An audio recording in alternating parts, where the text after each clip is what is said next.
네, 슬기로운 라디오 생활 2부는 11시에 만나는 슬기로운 백과사전 준비했습니다. 매주 화요일엔 재무 백과사전을 펼쳐보겠습니다. 수도권 부동산 시장 매매에 이어서 전세 가격까지 꾸준히 증가하면서 정부가 전세 시장 안정화를 위한 대책을 발표한다고 합니다. 어떤 방안들이 얘기가 되고 있는지 전세값 안정화에 어느 정도 도움이 될 수 있을지 짚어보겠습니다. 방송 들으시면서 부동산, 전세 시장 이렇게 돼야 하지 않을까 궁금한 점이나 의견 있는 분들 단문 50원 장문 100원의 유료 문자 샵 0945번으로 보내주시길 바랍니다. YTN 라디오 유튜브와 애플리케이션 댓글창도 열려 있습니다. 함께 말씀 나눌 분 모셔보죠. 경제정의실천시민연합 부동산건설개혁본부 김성달 국장과 함께하겠습니다. 안녕하세요. 예, 안녕하세요. 예. 전국 전세 매물이 6주 만에 50%가량 증가한 것으로 나타났습니다.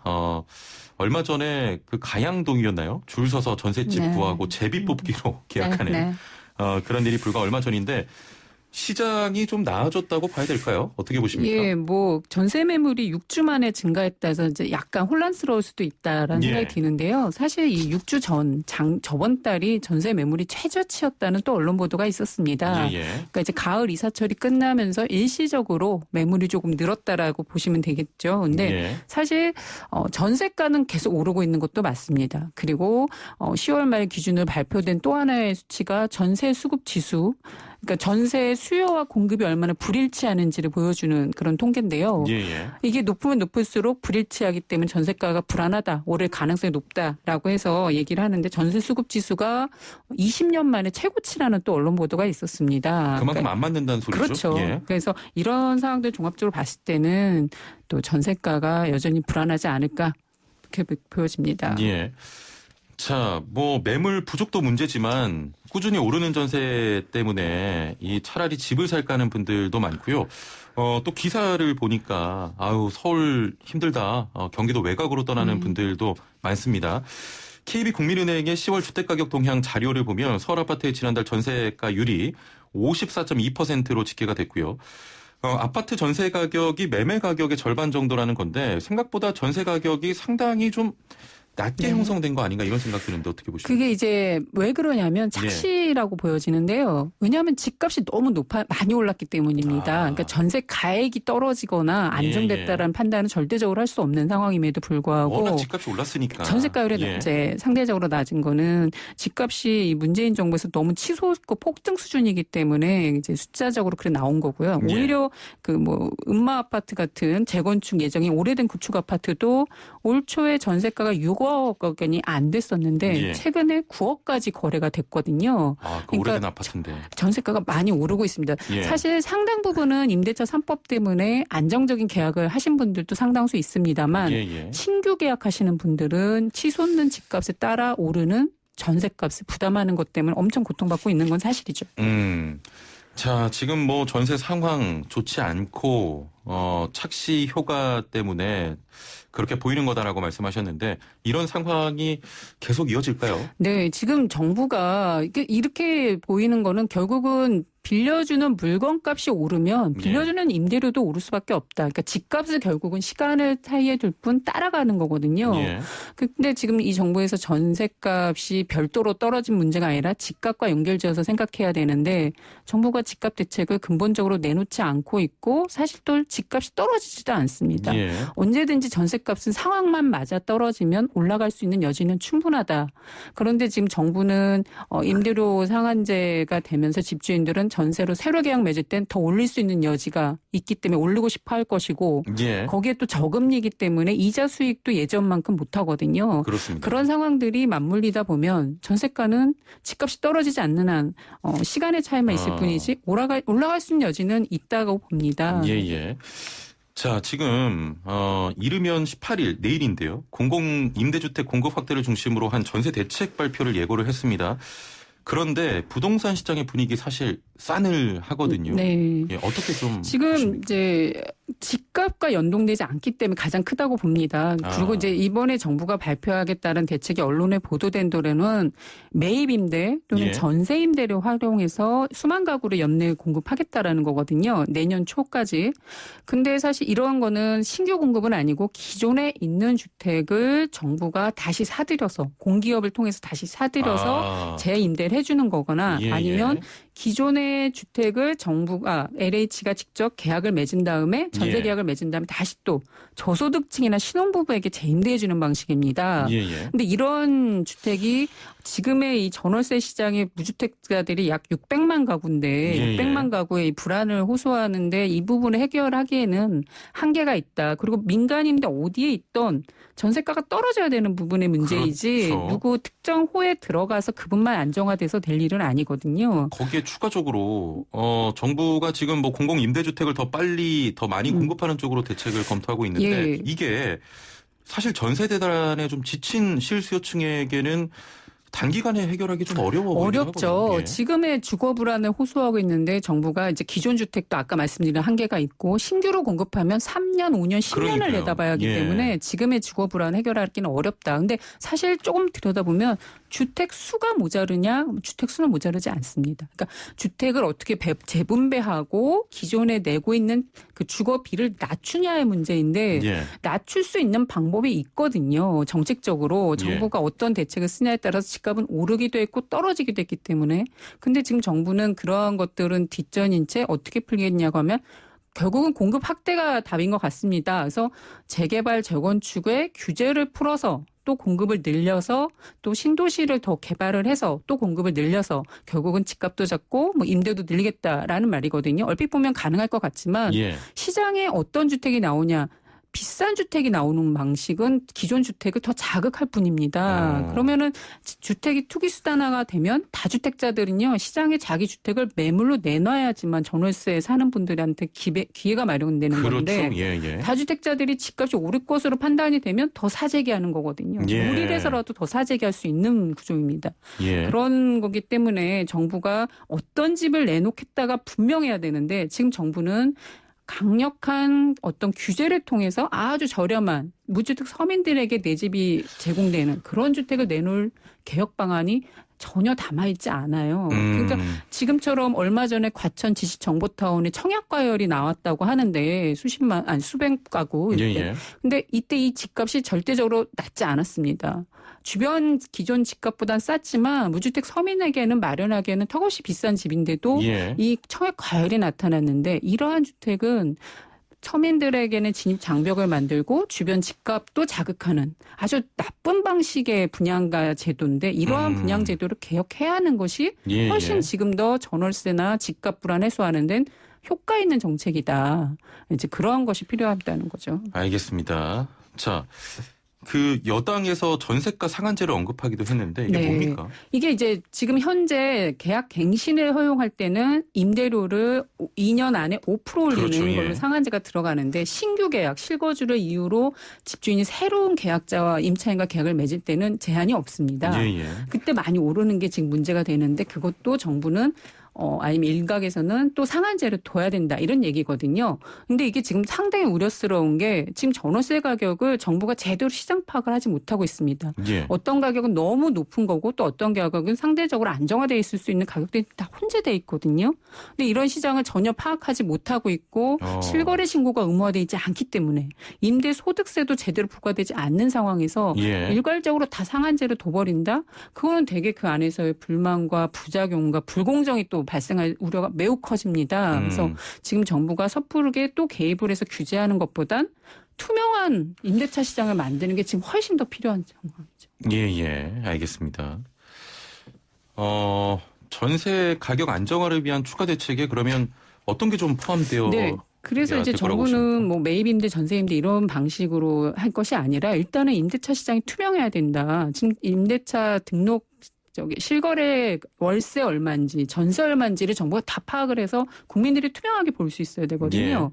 그런 것들이 지금 우선 시행돼야 되는데 그게 지금 내년으로 미뤄진 상황이라서 그걸 빨리 당장 시행할 수 있어야 된다. 두 번째는 집값을 좀 낮추는 정책이 병행되어야 합니다. 집값이 계속 오를 것으로 기대된다면 집주인들이 집을 내놓지 않습니다. 시장에. 예. 그래서 집값을 낮출 수 있는 강력한 어떤 분양가 규제 정책 또는 저렴한 공공주택 확대 방안이 지금 나와야 되는 부분.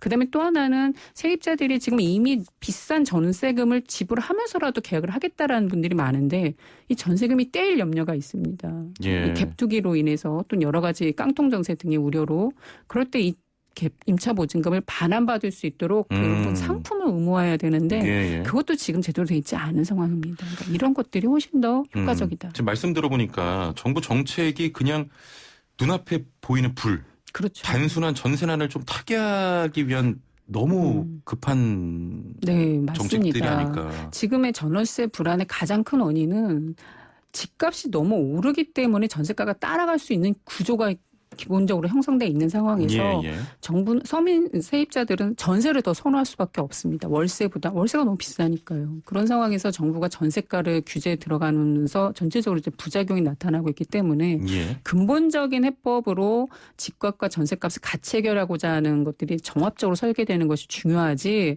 마치 A면 A에 대한 방법만 나온다고 예, 예. 해서는 그게 답은 아니다. 알겠습니다. 자, 지난달 경실련에서 그 30년간 서울 전세가 시세 변동 분석 결과를 발표했는데 전세가 변동에서 앞으로 시장에 참고할 만한 특징적인 부분이 있습니까? 예, 저희가 한 30년치를 조사를 해봤는데 예. 전세값은 이제 집값은 투기적 거래가 많이 있기 때문에 정부 정책에 따라서 오르기도 하고 떨어지기도 했습니다. 하지만 전세가는 지속적으로 올라왔습니다. 바로 그게 실수 시장이라는 걸 증명해 주는 거고.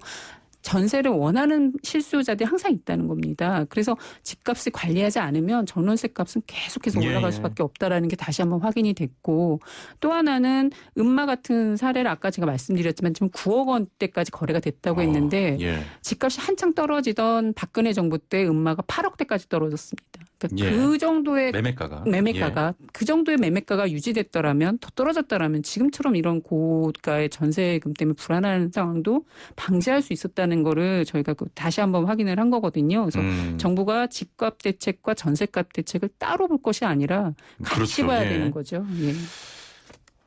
일단은 그 전세를 잡기 위해서는 결국에는 뭐 치솟는 아파트 네, 가격의 저는- 안정화가 좀 필요해 네, 보입니다. 가장 중요한 부분이고 예. 그다음에 아까 말씀드린 것처럼 투명성을 확보해야지만 집주인들이 막 이렇게 일방적으로 올릴 수 없는 게 세금도 내야 되고 또 보증금에 대한 반환 보증도 해줘야 되는 책임성을 강화해줘야 되거든요. 예, 예. 근데 투명하지 않으면 그런 것들을 정부가 규제하기가 한계가 있습니다. 그래서 예. 투명성이 필요한 거라는 것을 위한 실거래 신고 의무제가 따로 시행되는 것이 필요하다. 자, 4326번님, 안정화 대책 이야기하는데 지금 가격이 너무 올라서 안정화의 기준이 어느 정도인가 이런 생각도 드는데 소득 대비 어느 정도라고 보십니까? 라는 네. 질문이네요.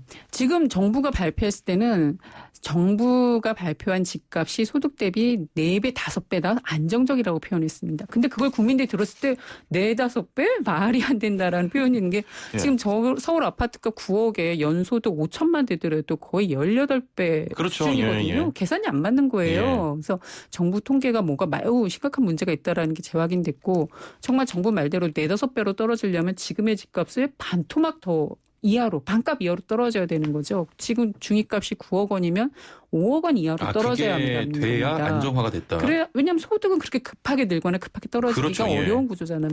그러니까 집값은 거품 시장이기 때문에 집값이 적어도 반값 이하로 떨어져야 하고 대통령께서도 그걸 강조하셨습니다. 취임초로 되돌려 놓는 것이 맞다. 예, 예. 그러려면 3억 원 최소한 떨어져야 되는 상황이죠. 그래도 한 10배 정도 된다고 보는데 더 떨어지는 것이 맞다고 봅니다. 지금 현실에선 3억 떨어뜨리기도 쉽지 않을 것 같은데요. 근데 우리가 그 조금만 되돌려서 생각해 보면 정부가 그 MB 정부 때 강남에 평당 1,000만 원짜리, 강남에 평당 500만 원짜리 아파트들이 줄줄이 나왔습니다. 예, 예. 그런 시장에 저렴한 아파트들이 나오니까 민간에서 아예 분양이 안 일어났어요. 왜냐하면 분양해도 이제 아파트가 팔리지 않으니까. 예, 예. 그런데 집값은 떨어졌습니다. 공급선인데도 떨어졌어요. 그러니까 지금의 문제는 그때 아까 말씀드린 것처럼 떨어진 게 13억대 아파트 값이 음마 같은 경우가 8억대까지 떨어졌거든요. 예, 예. 어떠한 정부가 정책을 편향에 따라서 아파트 값은 떨어질 수 있고 또 하나는 이게 아파트 값이 거품입니다. 한번 떨어지겠다라는 신호가 이제 우리 시장에 읽혀지면 그냥 가파르게 떨어질 수 있는 예, 또 예. 구조이기도 합니다. 예. 자, 아파트 시세 관련해서 살펴보겠습니다. 경실련에서 서울 22개 아파트 단지에 대한 시세와 공시가를 분석을 했는데 정부에서는 지금 아파트 값은 평균 14%가 올랐고 공시가격은 서울 평균 39%로 올랐다고 발표를 했는데 경실련 조사 내용과는 차이가 크다면서요? 네, 이 부분 계속 저희와 이제 정부가 계속 이제 논쟁을 하는 부분입니다. 예. 경실련이 이미 올 상반기에 50% 서울 아파트값 국민은행 중위가격 기준으로 국민은행이 발표한 아파트값 중위가격 기준으로 52%가 상승했다고 발표를 했는데 예. 이때 정부가 아니다. 국가통계인 감정원 통계로 하면 14% 올랐다고 해서 갭이 너무 상당한 큰데요? 차이가 예. 발생했습니다. 그래서 이거에 대해서 정부는 국가통계고 경실련은 민간통계니까 정부 통계가 맞다라는 주장을 계속 했고 지금도 그 기조를 유지하고 있습니다. 그런데 예. 사실 정부 통계에 대해서는 검증이 필요한 부분인 게 국민은행 통계하고도 맞지 않지만 경실련이 지금 청와대 참모분들 또 국회의원분들 공직자분들 계속해서 주택 재산을 공개한 내역의 그 아파트값 상승액을 조사해서 발표하고 있는데요. 대부분이 40에서 50%, 세종시 같은 거는 100%도 넘게 올랐습니다. 그러니까 이렇게 많이 오른 거에 정부가 말한 14%는 어디에 근거한 것인지는 저희가 되묻고 싶는 부분이거든요. 예, 그리고 예. 이번에 서울 안에 22개 단지를 다시 조사를 해봤는데 그 안에 14% 오른 단지는 하나도 없었습니다. 저희 조사한 결과는 그 이상. 58% 올랐습니다. 아. 그래서 이렇게 좀 크게 차이가 나는데 문제는 정부가 경실련은 지금 어디 아파트가 올랐다고 다 공개를 하고 있거든요. 예. 왜냐하면 뭐 고위공직자들 아파트도 다 위치가 공개되고 있기 때문에 알 수가 있는데 정부는 14%에 어떻게 나왔는지 또 어디 아파트인지 공개를 하지 않습니다. 그러니까 지금 정부 통계를 공개적으로 검증하는 것이 사실은 지금 훨씬 필요하다. 정부가 그 내용을 하시는 게 중요하죠. 뭐 정부를 비호하거나 옹호하는 건 아니지만 또 조사 방법이나 표본에 따라서 달라질 수는 있잖아요. 네. 그래서 정부는 전수조사가 아닙니다. 저희도 전수조사가 아니듯이 정부도 전수조사가 아닌데 도대체 어디 표본을 했길래 그 표본의 결과가 14%인지는 22개를 이렇게 꼽아서 하신 거잖아요. 그렇죠. 예. 저희는 이제 강남, 비강남에 있는 대규모 단지를 꼽았고 예. 전체적으로 서울, 경기 계속해서 발표를 해 나가고 있는 중이고요. 정부는 지금 현재 정부가 밝힌 표본 수가 아파트가 9,400개라는 겁니다. 그럼 그 아파트가 어디에 있는지는 사실 정부가 공개해 주셔야 되는 부분이거든요. 제가 앞서 말씀드린 국민은행 같은 경우는 거기는 아파트 표본수가 32,000개 정도 됩니다. 그러니까 정부보다 훨씬 많은 통계를 가지고 있어요. 표본수를. 그런데도 정부는 정부 자료가 더 공정하고 객관적이라고 하는데 사실 국민들은 궁금하고 믿을 수 없다. 그러니까 정부가 표본수가 어디 있는지 그리고 거기에 거래가 얼마나 일어나서 그 가격이 나왔는지를 좀 공개해 주시는 게 지금 매우 중요하죠. 알겠습니다. 저희가 다음번에 또 모셔야겠네요. 시간이 벌써 이렇게 됐습니다. 네. 오늘 말씀 감사합니다. 감사합니다. 네, 지금까지 경제정의 실천시민연합 부동산건설개혁본부 김설달 국장과 함께했습니다.